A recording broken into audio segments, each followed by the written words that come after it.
Okay, guys, I am here because I want to talk about themes and symbols in Macbeth. And I wanted to give you another screencast that you could kind of pause at different points and stop and reflect on and make some annotations in your script. Now that we've finished the play, we're kind of looking at these overarching ideas, these overarching concepts, and seeing how they track across the structure of the play and across the development of the characters as well. So I'm going to start by thinking about themes. Um, so themes, it's important when we think about themes to think about what themes are. Themes are recurring ideas that appear throughout the play. Okay, that's all they are. They are not some grand, wonderful, super important pedestal on which to structure every single piece of your analysis. There are too many of you when you write that capitalize themes for some reason, as if they're proper nouns, as if it's a place or as if it's a person, or talk about them as in like in this scene we can see the theme of power, capital T, capital P, as if it's this kind of almost godly thing. Okay, they're just reoccurring ideas. That's essentially all they are. That being said, some of the reoccurring ideas in this play are ideas of ambition that run through it, ideas of gender roles, the supernatural and witchcraft, justice and vengeance, and obviously guilt as well. Now, this isn't every theme in the play. There are all sorts of different recurring ideas that run through this play at different points, but these are some of the ones that I want to focus on today. In fact, I'm not really going to be talking about guilt as much because you've just done a big essay on guilt, and you've really explored that in a lot of detail. Most of this screencast is going to be focusing more on symbols that appear at different points. Okay, so anyway, ambition. Where do we see ambition in the play? So ambition's a fundamental theme in Macbeth, not just because it's Macbeth's driving force, but also it's his hamartia, it's his tragic flaw, and you could argue it's Lady Macbeth's tragic flaw as well. It's the thing that leads to the tragedy at the end of the play, but it also drives the plot of the entire play from the beginning. So it's a character, it's an idea that appears in character, but it's also an idea that drives the plot of the play forward, right? And it's something that Shakespeare is definitely commenting on. And when you think about ambition in this play, I want you to think about what Shakespeare is trying to say about ambition. There are lots of moments where Shakespeare stops and reflects on ambition at different points. Macbeth himself wrestles with his ambition and kind of quite self-consciously comments on it at different points, while Lady Macbeth just embraces ambition outright. So you see some key quotes. This is so after Macbeth hears the prophecy and then lets Lady Macbeth know about it. Lady Macbeth says, "Thou wouldst be great are not without ambition, but without the illness should attend it." And I think it's important to think about the way that Shakespeare is setting up a opposition between ambition and the illness, which she later calls the milk of human kindness, which is suggesting that ambition is not kind. Ambition is not something that comes with kindness, as far as Lady Macbeth is concerned. It's at the opposite end of the scale. Ambition is hard and ruthless, and dangerous. And this is something that I think Shakespeare makes us realize quite early on in the play, that ambition, certainly in the hands of some characters, is not a good thing. But we'll think later on about whether it's a good thing at all. Partly it's not a good thing because to be too ambitious means you're kind of coming out of your place in the natural order of things and you're overthrowing nature. So there's a kind of connection with that idea as well. Later on, when Macbeth is having that little soliloquy moment in Act 1, Scene 7, where he's thinking about whether he should kill Duncan or not, he ends it by admitting to himself, "I have no spur to prick the sides of my intent, but only vaulting ambition, which overleaps itself and falls on the other." So he's recognizing that for all these justifications that he's trying to give to himself why he should do this, the only thing that's driving him to want to kill Duncan is his ambition. And he also recognizes that ambition is something that has a tendency to take you too far. It overleaps itself. It takes you a step too far and you end up falling over. This is what ambition does. So we've got this warning from Lady Macbeth implicitly that ambition is not kind and that ambition is ruthless. And we got the suggestion from Macbeth that ambition is to be too ambitious means you're going to fall down. You're going to fall down because you're overstepping your bounds. In this sense.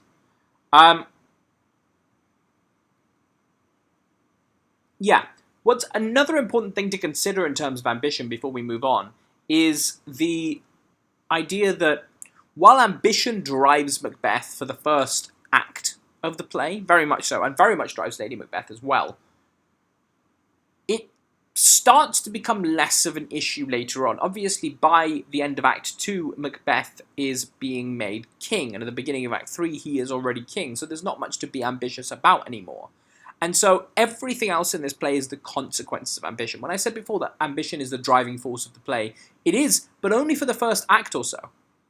By the time he's killed Duncan, that's what his ambition has led him to, but he has, as Macbeth himself worried, overleaped himself.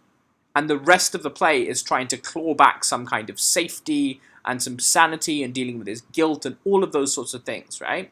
So ambition is just kind of this starting spurt that sends him down a very dark path. Gender roles is a really interesting thing to think about in this play, and the ideas of masculinity and femininity and what they mean at different points, okay? Shakespeare uses Lady Macbeth and Macbeth particularly to explore masculinity and femininity, initially implying, as Lady Macbeth sees it, that to be feminine is to be kind, and to be masculine is to be ruthless. Those are the ideas. And as such, if we think about the last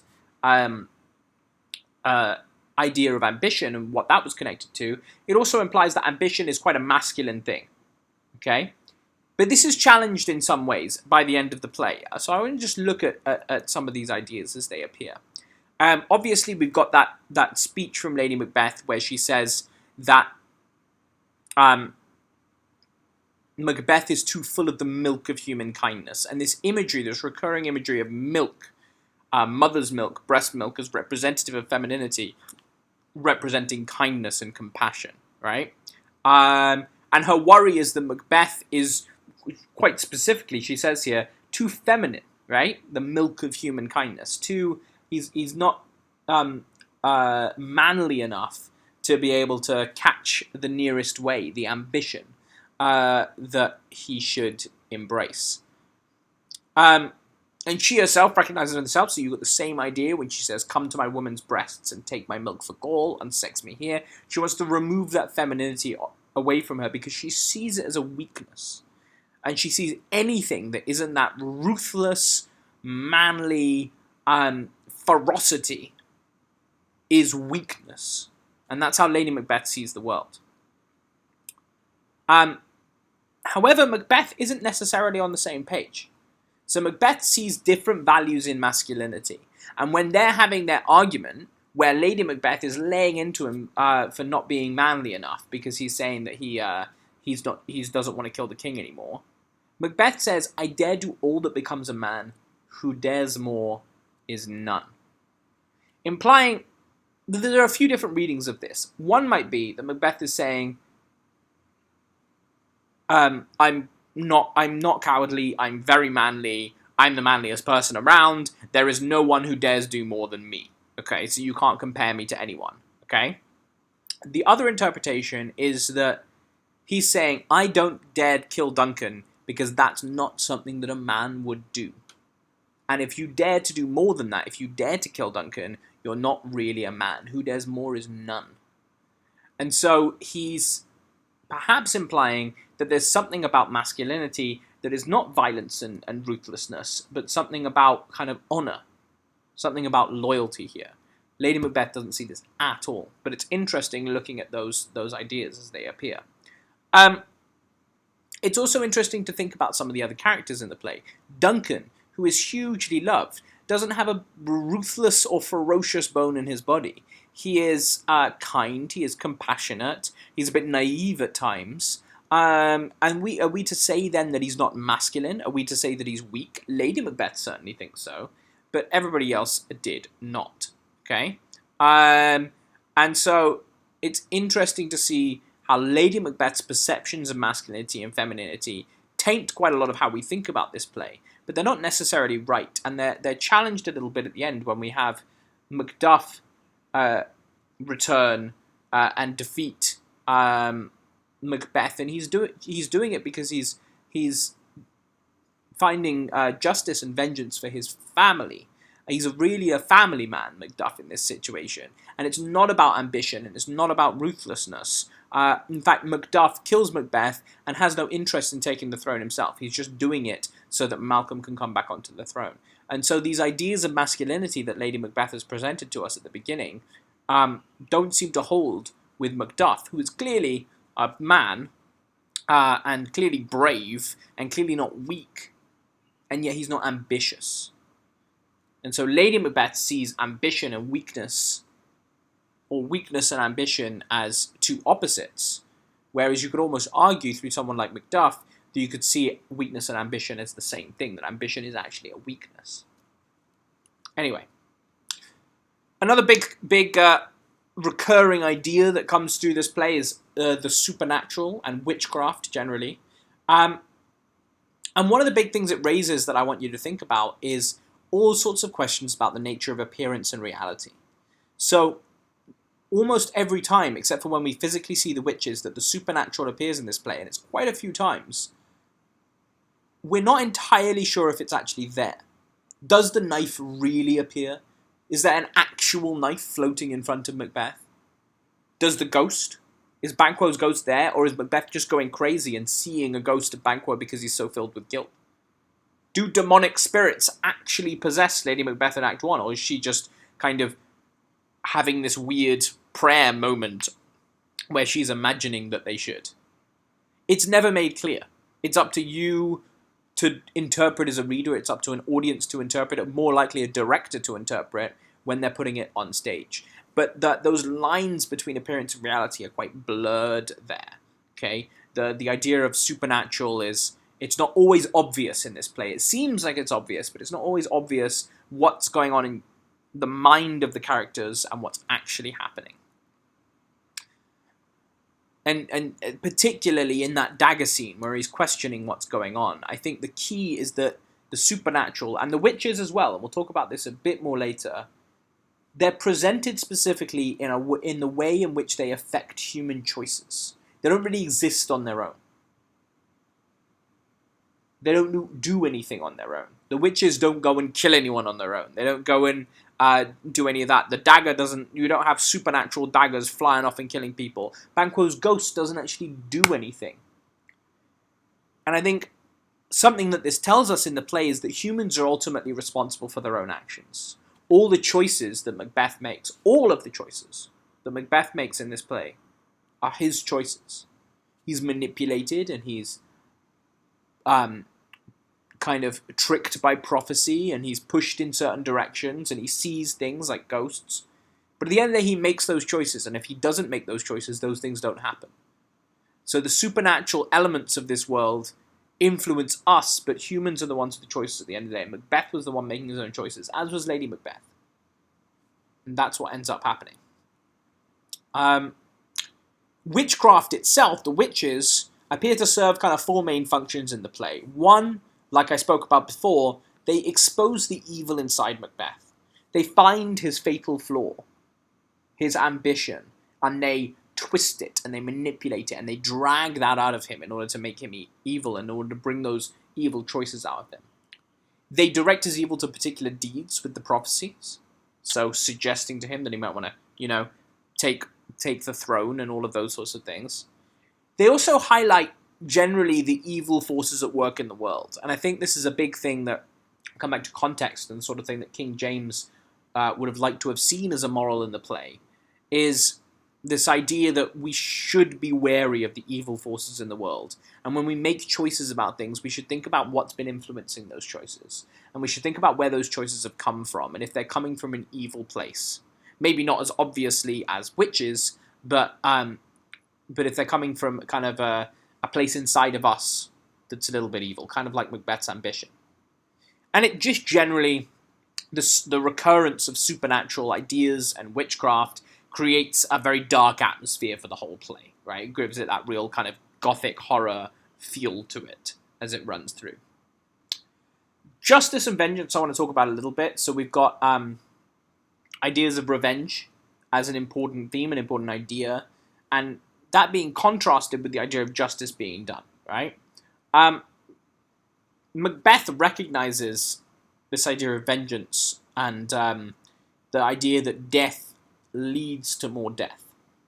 Blood will have blood, he says in Act 3, Scene 5.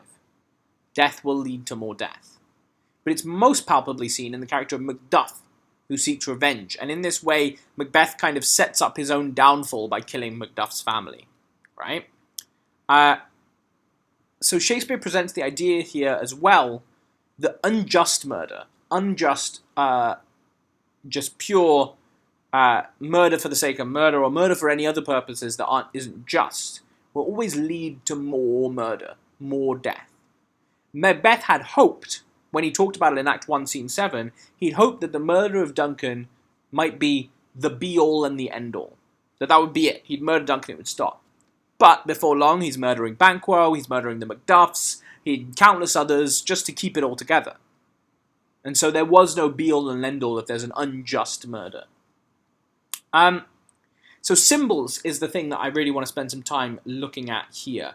There are 6 symbols I want to talk about, and just direct you to some points in the play. And if you want to pause and annotate and things like that, make notes in your exercises books, please do that. So they're blood, water, hands, knocking, sleep, light and dark. So when I talk about symbols in a play, we're talking about recurring images that come up. And these are often images that I would say that probably sleep is a little bit more of a motif than a symbol, because it's an idea, but generally recurring images that repeat and that have some kind of deeper metaphorical meaning that runs through the whole play. So we'll look at some of these. The first is blood. The play is bloody throughout. It opens bloody with kind of death and execution, and blood continues to surround all the characters until the end. Blood, for the most part, symbolizes murder, and it symbolizes guilt in this play. It symbolizes the people that have been murdered and the murders that have been done, and the guilt that you feel from that. So we'll look at some key quotations and start to think about where that appears. When we think about it symbolizing murder, we go back to this dagger scene and the dagger appearing. He says, "I see thee still, and on thy blade and dudgeon gouts of blood." So when he's going to kill Duncan, and he sees this dagger, he sees it dripping with blood. And here it's symbolic of the murder that he is about to commit in that sense. So all the bad murders that Macbeth does over the course of the play are represented in blood quite often. I'm not going to go through every single quotation in the play, but these are just some key ones. We see that as well when Banquo's ghost returns. "Never shake thy gory locks at me." By gory locks, he's talking about Banquo's kind of head and hair, and the implication there is that they are covered in blood, and that the ghost is covered in blood. So once again, kind of like the Duncan dagger, blood there symbolizes the murder that he has done. Now Macbeth then gets to a point where he accepts those murders. And he says, "I am in blood stepped in so far, that, should I wade no more, returning were as tedious as go over." So the idea here very much being that he's committed so many murders that there's no going back. He carries all this blood with him, that he might as well just sink himself into it, just embrace it and murder as many people as he wants. Water. Water is an important one in this play, and it's mostly used in conjunction with blood. So water is traditionally purifying, and is contrasted with the symbol of blood, which is this idea of murder and guilt throughout the play. But we see it dealt with at different points as it comes into contact with blood, as an image, as a concept.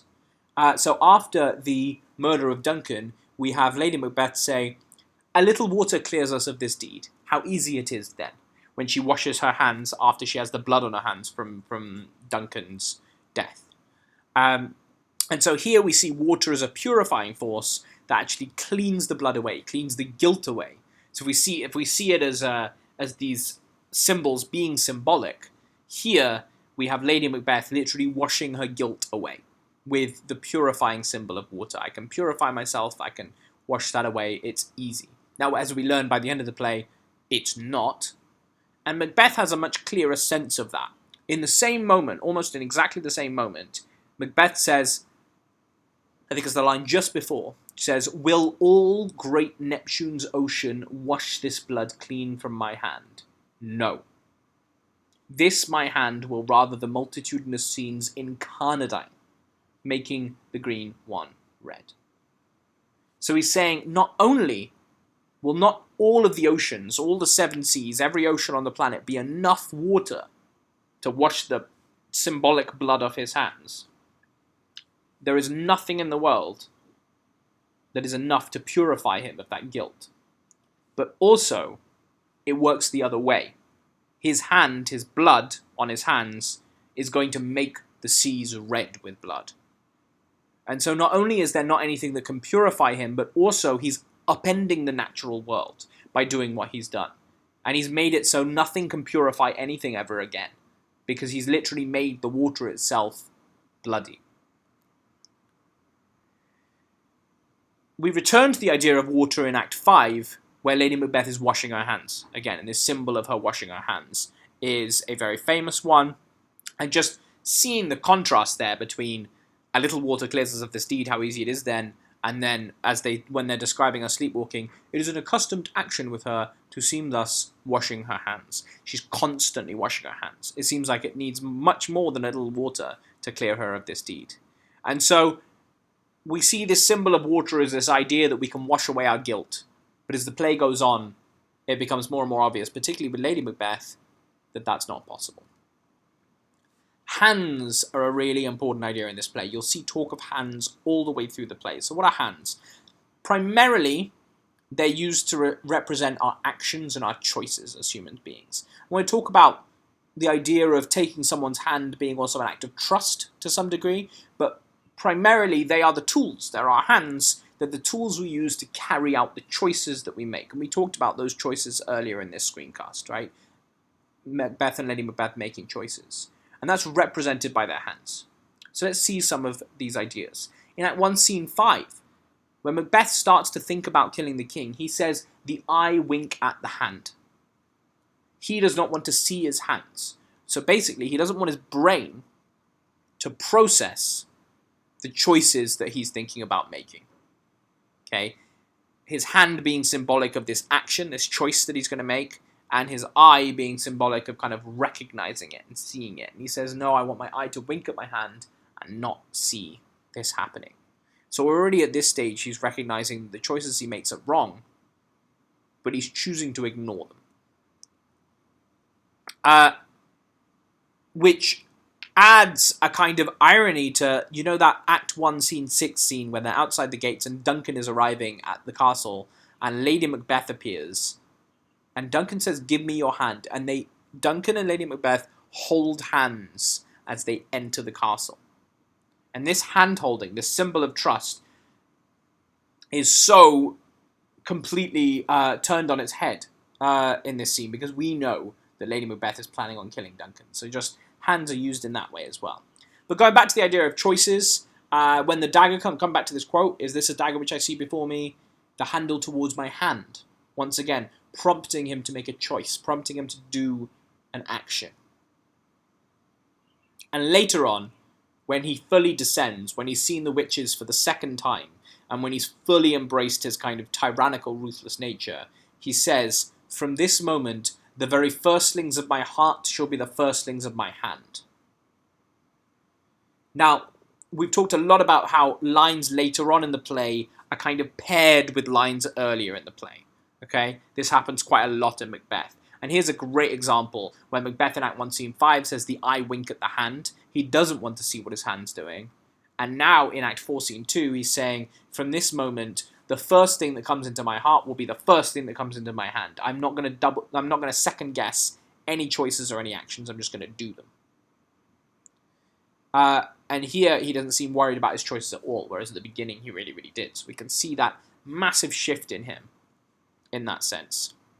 And then, of course, we come back to that washing of the hands, Lady Macbeth, Act 5, Scene 1, and she says, will these hands never be clean? And those hands are representative of all the choices that she has made. And those choices will never be clean. Right? So, really important to think about hands as this symbolic depiction of the choices that we make in our life and the actions that we do. Knocking. Knocking happens at quite a few different points in the play, and it kind of symbolizes death, oncoming death in this play. The idea that hell is knocking at your door and wanting to be let in. And it also symbolizes all the kind of evil things that are trying to break through into the play, through the characters. When Duncan is killed, there's all this knocking that goes on around the castle. Knock, knock, knock, constantly, constantly. And Macbeth shouts, wake Duncan with thy knocking, I would thou couldst. But the knocking cannot wake Duncan, because Duncan is dead. But the knocking symbolizes that arrival of death. And even the porter just afterwards says, here's a knocking indeed. If a man were a porter of Hellgate, he should have old turning the key. And he's imagining himself as this doorman to hell, where the knocking is there, the hell is knocking, trying to get in. So we get quite literally that example described to us. And then, Act 5, Scene 1, we go back to Lady Macbeth sleepwalking and going crazy. She says there's knocking at the gate. And this is one of the last things she says before she dies, right? So this idea of knocking at the gate is very representative of oncoming death. Sleep. We got two more, sleep and light and dark. Talking about sleep. Sleep's a really big one in the play. Sleep is used as a symbol for the character's conscience and for their sense of inner peace. When you are at peace, you can sleep. When you are not, you can't. And particularly for Macbeth and Lady Macbeth, the way they deal with sleep changes and shifts over the courses of the play as their conscience have different effects on them. So we obviously... one of the things I want to say before we get into Macbeth and Lady Macbeth is, if you remember the first time we see the witches, and they're chatting to one another, and the first witch tells a story of the sailor that she wanted to basically manipulate and all of that sort of stuff. And we talked about how that is an indication, that little story, of how witches can't do things directly. They have to work through men. They have to manipulate. She works this sailor to kind of end up sinking this ship and ruining everything. In that line, she says, I'll drain him dry as hay, sleep shall neither night nor day hang upon his penthouse lid.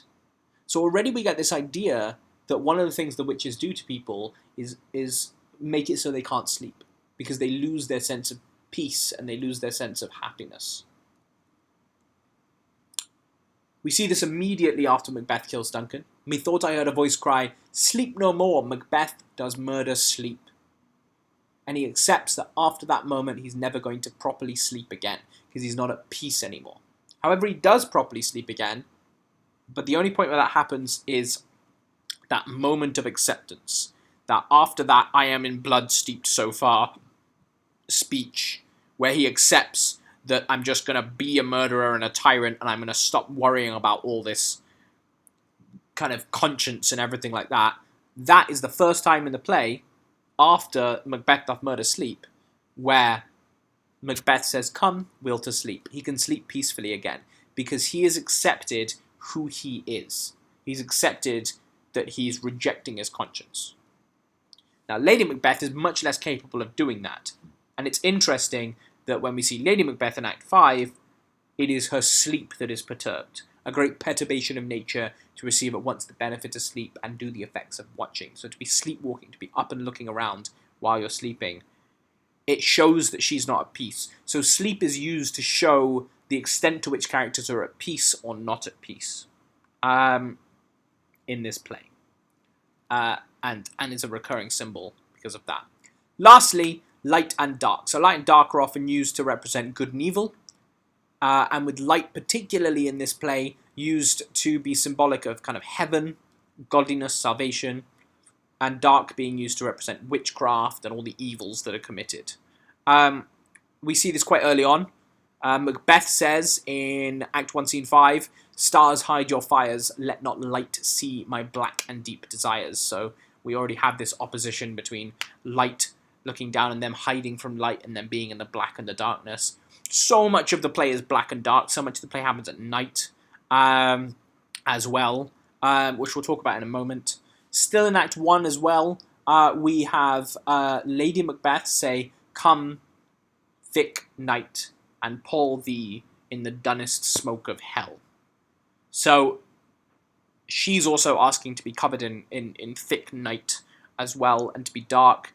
At the beginning of Act 2, for Duncan's murder, we have Banquo and Fleance when they appear at the beginning of Act 2, Scene 1. Banquo says, "The moon is down, I have not heard the clock." So the night where Duncan dies is completely dark. There's not even a moon in the sky.